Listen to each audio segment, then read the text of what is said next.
Hello అండి, welcome back to our channel. ఈరోజు వీడియోలో స్వచ్ఛమైన నెయ్యి ఇంట్లోనే ఎలా తయారు చేసుకోవాలో చూద్దాము. వీడియోని ఎక్కడా కూడా స్కిప్ చేయకుండా చివరి వరకు చూస్తేనే మీకు బాగా అర్థమవుతుంది. ముందుగా మనం ప్రాసెస్ ఏంటో చూద్దామండి. ప్రతిరోజు కూడా నేను ఈ విధంగా 1 లీటర్ పెరుగు అనేది తీసుకునేదాన్ని. చిక్కటి పాలు బాగా కాచి తోడు పెట్టుకొని తీసుకోవాలి. అప్పుడే మనకి వెన్న అనేది ఎక్కువగా వస్తుంది. ఈ విధంగా చిలికే ముందు పెరుగు మనం ఫ్రిడ్జ్లో పెట్టి తీసుకోవాలండి. అప్పుడు వెన్న తీసుకోవడానికి చాలా ఈజీగా వస్తుంది.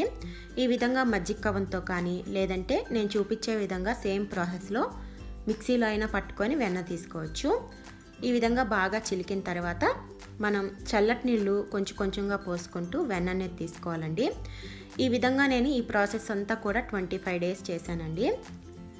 ప్రతిరోజు ఇలాగా 1 లీటర్ పెరుగుతో 25 రోజుల పాటు తీసుకున్న వెన్నతో నాకు సుమారుగా కేజీ నెయ్యి అయితే వచ్చిందండి. గేదె పాలు అయితే మనకి ఖచ్చితంగా కేజీ నెయ్యి వరకు వస్తుందండి. అదే మనం ఫుల్ క్రీమ్ మిల్క్ తీసుకొని ప్యాకెట్ పాలు తోడు పెట్టుకున్నట్లయితే మనకి 1 లీటర్ కన్నా కూడా కొంచెం తక్కువ వెన్న అయితే వస్తుంది. సో గేదె పాలు అయితే మనకి టేస్ట్ అనేది ఇంకా బాగుంటుందండి. ఇప్పుడు నేను చల్లటి నీళ్ళు పోసుకొని మజ్జిగ చిలుకుతున్నాను. వెన్న అనేది చూస్తున్నారు కదా, చక్కగా ఫోమ్ లాగా పైకంతా తేలుతూ ఉంది. చల్లటి నీళ్ళు పోసుకోవటం వల్ల వెన్న కూడా కొంచెం హార్డ్గా అవుతుందండి. మనం తీసుకునేటప్పుడు చేతికి ఈజీగా వస్తుంది. ఈ విధంగా మజ్జిగ కవ్వంతో మొత్తం అంతా కూడా సైడ్ చేసుకొని మనం వెన్నంతా తీసేసుకోవాలి. ఇప్పుడు మనకి మజ్జిగలో వెన్న అయితే లేదండి, మొత్తం అంతా కూడా పైకి తేలుతూ వచ్చేసింది. ఇప్పుడు దీన్ని మనం బయటకు తీసేసుకుందాము. గిన్నె అంచుల్లో కూడా వెన్న అనేది అంటుకో ఉంటుందండి. ఈ విధంగా చేతితోటి మొత్తం అంతా కూడా నీట్గా తీసుకొని వెన్న తీసుకోవాలి. చూసారు కదా, మనకి 1 లీటర్ పెరుగుతోటి ప్రతిరోజు కూడా ఇంత వెన్న అయితే వస్తుందండి. అదే మనం ప్యాకెట్ పాలు తీసుకున్నట్టయితే కొంచెం తక్కువగానే వస్తుంది. వీడియోలో చూస్తున్నారు కదా, 25 రోజుల పాటు నేను ఈ వెన్నంతా కూడా తీసి స్టోర్ చేశానండి. ఇది మనం ఫ్రిడ్జ్లో పెట్టుకున్నప్పటికీ కూడా కొంచెం వాసనగానే ఉంటుంది. ఇప్పుడు ఈ వెన్నను కూడా మనం క్లీన్ చేసుకోవాలి. ఇప్పుడు ఈ వెన్న మనం కడగాలంటే ఫ్రిడ్జ్లోంచి తీసాం కాబట్టి గట్టిగా ఉంటుంది.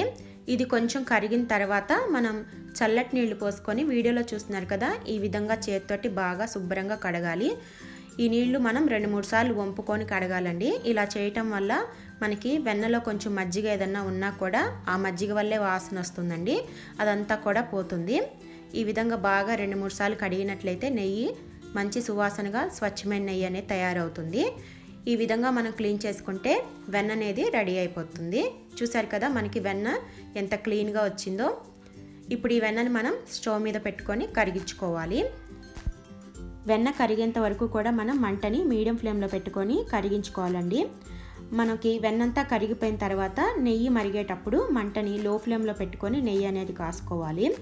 మనం హై ఫ్లేమ్లో కానీ మీడియం ఫ్లేమ్లో కానీ పెట్టినట్లయితే నెయ్యి అనేది అడుగంటిపోయి మాడిపోతుందండి. అలా కాకుండా మంటని లో ఫ్లేమ్లో పెట్టుకొని మనం వీడియోలో చూస్తున్నాం కదా, అదే విధంగా దగ్గరుండి కలుపుకుంటూ నెయ్యి కాసుకోవాలి. మనకి వెన్నంతా కరిగి పొంగంతా అణిగిపోయిన తర్వాత ఇందులోకి ఒక తమలపాకు వేసుకున్నట్లయితే నెయ్యి అనేది మంచి కలర్ అనేది వస్తుందండి. ఇది ఒక చిన్న టిప్పు. ఇప్పుడు నా దగ్గర తమలపాకు లేదు కాబట్టి వేయలేదు, లేదంటే నేను ఎప్పుడు వేసుకుంటాము. నెయ్యి బాగా మరిగి మంచి సువాసన వస్తుందంటే మనకి నెయ్యి కాగినట్లు తెలుస్తుందండి.